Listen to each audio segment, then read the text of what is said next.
Over the past few months, Elizabeth Warren has risen pretty far in the polls, now considered a front runner with Joe Biden and Bernie Sanders. And along the way, we've done a lot of analysis of the various policy proposals she's put out. But that doesn't mean that there aren't concerns about her candidacy and what she might do were she to be elected president. And so in this video, Emma Vigeland and I are gonna present our top 10 issues with her candidacy as of right now.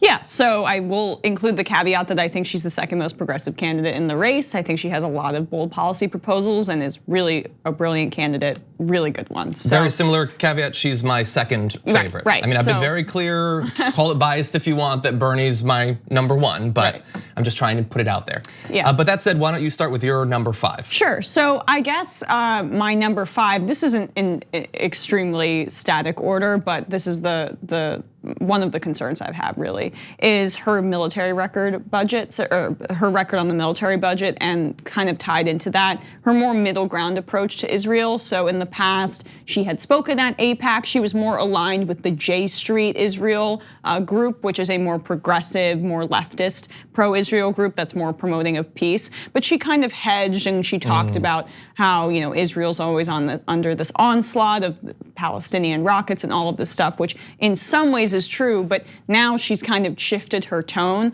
And I would love if she addressed it even more head on, because I think that Israel's occupation of Palestine is one of the greatest human rights abuses in history, or in the history that we're living right now. And I'd love if she'd be more forthright on that. A big part of that is gonna occur in one of mine farther down the list, but on Israel, is your fear that were she to become president, it might be similar to the Obama thing, where occasionally she'll speak out, but there won't really be any opposition to big land grabbing moves, anything like that? Yeah, and I think that where Bernie Sanders has a leg up on her is that he's been way more outspoken, and he also has this shield in essence as being a Jewish candidate where he can't be smeared as anti-Semitic, but you can't be afraid of those things. I pushed Beto O'Rourke on this very topic, and he ended up saying that he would leverage aid to Israel to get them to end the occupation. I'd love if she'd make a similar statement. Yeah, I'm sure there's some fear there. I mean, we saw what happened with Rand Paul a few years back when he said he would cut the aid, and then within 24 hours he's like, no, I will not cut the aid. I won't do that, don't worry. And so there's some fear there, but she should be fearless. Right. My number 5 is, this has been talked about a lot over the past couple of weeks. It's the belief that a combination of 2 stories means that she is reassuring party insiders that she's not their enemy. There was a meeting with some members of the Democratic establishment, and there was a meeting with Hillary Clinton. Now, I don't take that to be everything that she's saying is completely fake. I just don't. But even just strategically, they don't know how to win presidential elections. And so whatever lessons you think you will draw from them, I don't think they have much to teach you. Now that said, I think that there's every reason to believe that if Bernie becomes the nominee, he might well meet with Hillary Clinton at some point too. She'll certainly be campaigning for him. She wants a Democrat to take the White House back. But especially this early on in the primary, you should know how that looks. Yeah, and that is a little bit further up on my list too. I guess my number 4 would be her tiny amount of waffling on Medicare for all. Now, no one is as vociferously in favor of Medicare for all as Bernie Sanders. Elizabeth Warren raised her hand when she said she would abolish private insurance, but when you look at her website, she also talks about the role of private insurance when it comes to mental health care, and mental health care is health care. So she hasn't gone full bore when it comes to Medicare for all, and I want her to be more embracing of that. Just in the proposal as it is, right? Without some of the waffling on the specifics. I think she's trying to leave a little bit of wiggle room just in case she doesn't want to be called out for maybe promises she thinks she can't keep. But as we talked about last night during the debate coverage, Medicare for all single payer system, you have to go 100% at it so that the system isn't undercut and it's not as easy to overturn and chip away at. My number 4, similar to you about the military budget, mine is larger concerns about lack of information about her approach on foreign policy. It's not to say that I can't go back through her record and identify 10 things that look horrifying about what she might do or anything like that.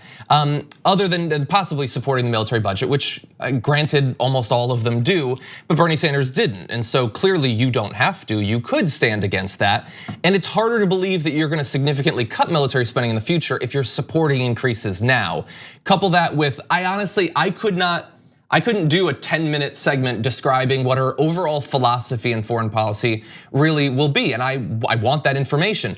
It is somewhat reassuring to me that she doesn't make a centerpiece of her campaign, foreign military adventures and things like that. It doesn't seem to be much of her focus. I want her to focus her attention here in the US, but I need more information about what's gonna happen with Afghanistan, what's gonna happen with Iraq, what will she do with the military budget?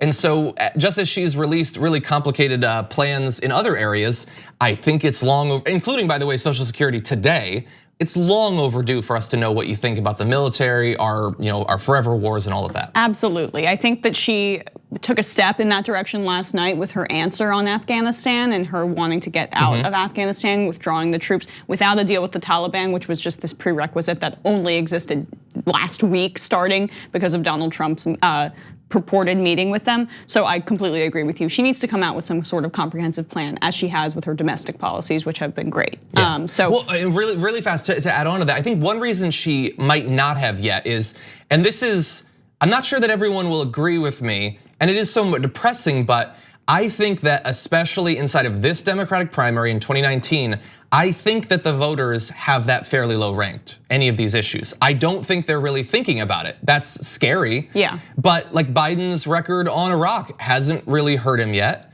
Tulsi Gabbard's core issue is these wars and it hasn't really caught on. Those are signs to me that this is not something that's being prioritized right now. Well, it might have caught on if she was consistent on that topic, but that's just my view. I'm just saying, I don't think that the future of these wars is like in the top 3 of most Democratic Absolutely, voters. and I agree that it should be higher on people's priority lists. I would also say that I think maybe there's some strategic thing about how she's holding on to her plan to wait for later to make a headline because she's been releasing them somewhat strategically. That's true. I don't know. Maybe. That's the generous interpretation. So I hope that now that there's mounting pressure on her, I hope that she comes out with a comprehensive plan. My number 3 was exactly what you said, cozying up to Democratic insiders. That does concern me because I think she should be bucking those very people, and she's again trying to thread that needle, which I think is nearly impossible at this point. She's doing as good of a job as she possibly can, but it's frustrating where she has all these populist tendencies, but I really do think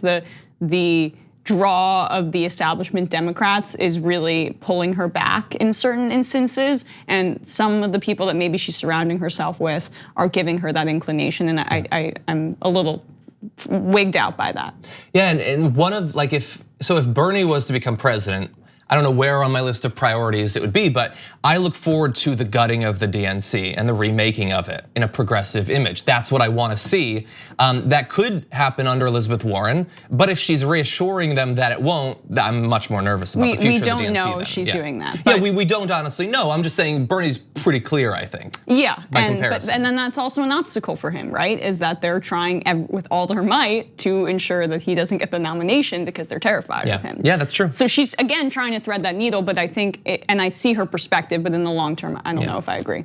My number 3 is going to be the difference between her plan to combat the climate crisis and Bernie Sanders. It's not to say that her plan is bad. It's good. A lot of activists really like it. It puts a good amount of money into it, but it is not nearly as well funded or aggressive or all encompassing as Bernie Sanders' plan. In terms of sheer dollars, it's $3 trillion rather than $16 trillion.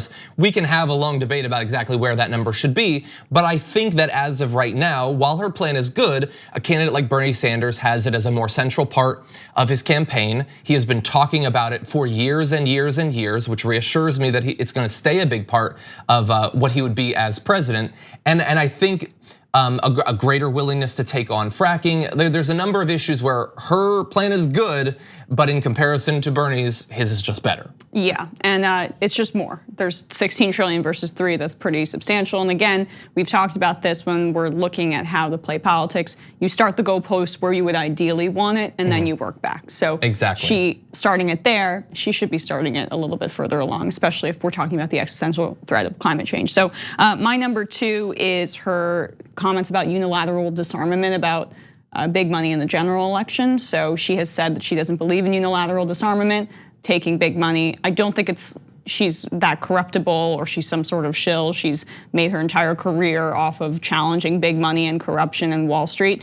But then why say that? That's a really bizarre thing to say. If you think big money corrupts, you think big money corrupts, and don't court big money donors in the general election, basically to assuade and not freak out the Democratic establishment that you're still gonna have a lot of money to defeat Donald Trump.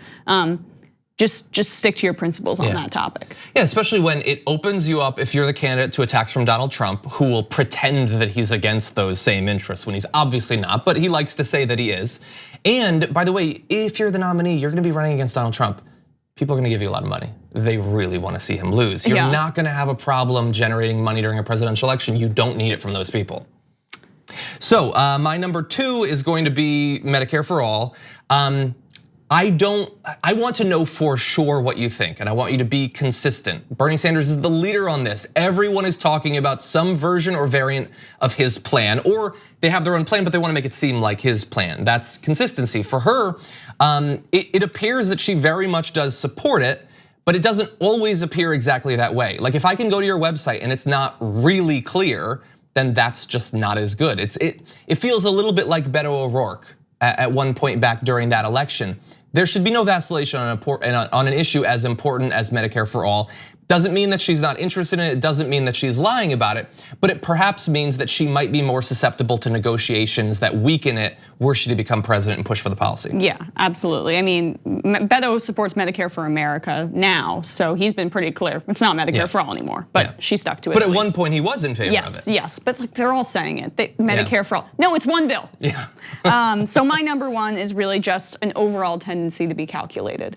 So we saw it with Standing Rock, we saw it with waiting for the Hillary Clinton endorsement and not endorsing Bernie. She waited, she was the last female senator to endorse Hillary Clinton, Democratic senator, and she waited and waited and waited until it was pretty much a done deal, then she endorsed her. I didn't like that. It's a tendency to be overly calculated as opposed to going with her instincts, which I am sure are more progressive because I've seen it in her every day-to-day work as a senator and a legislator. So just stop with this. Stop courting the Democratic establishment. You're a great candidate on your own without all these things dragging you down into the muck. Yeah, I would have liked if she had done that. I think that it could have, in some hypothetical world, it could have made a difference if she'd done it early on in that primary. I don't think that it would have been the difference necessarily. I think it's impossible to point to one thing that would have been the difference, but it would have been a good move. I'm not gonna hate her based on it. I mean, it would be weird for me to be angrier at her about that than Bernie is, but I wish that she had done it. Yeah. So my number 1 is going to be, and this is something I talked about on the stream last night. It's really about what is buttressing all of your policies and your platform. Who are you? What's your class in a role-playing game sort of sense? Bernie is a movement leader. He's an organizer. He is going to push through his policies with an overarching philosophy of revolutionary change, questioning capitalism, broaching subjects that don't generally get talked about, and doing it as an organizer. She has a lot of the same policies, but she doesn't have that thread tying them all together where she will be the leader of a movement necessarily. And she's trying to say that now to co-opt the language. Yeah, you should, pragmatically, she should, because I think that people will like that, but it's not the same thing. And I don't just wanna know what you want to do if you become president. I wanna know how you'll prioritize it, how much strength you'll bring to it, how much passion you'll bring to it. Who are you willing to piss off with your policies? Are you willing to question capitalism at the end of the day, whether it's actually the best system for America? Those sorts of things, a sort of more broad philosophical approach to change. And so I think that behind all of the similarities that they might have in policy, I do think that there are different people between those. And I come out more on the side of Bernie Sanders. Yeah, so I think that was healthy. I think it was healthy as well. We have to look critically at all of these candidates, the candidates we like, the candidates we don't like. We cannot lose our minds when someone criticizes a candidate that we're a fan of. And at the same time, while we do this video acknowledging issues that we have with her, that is not me saying that she's Joe Biden or she's Hillary Clinton. And it is definitely not that it would be better for Donald Trump to get reelected than for her to become president. So all those caveats in mind, these are some things that we would like to see addressed through the rest of this campaign.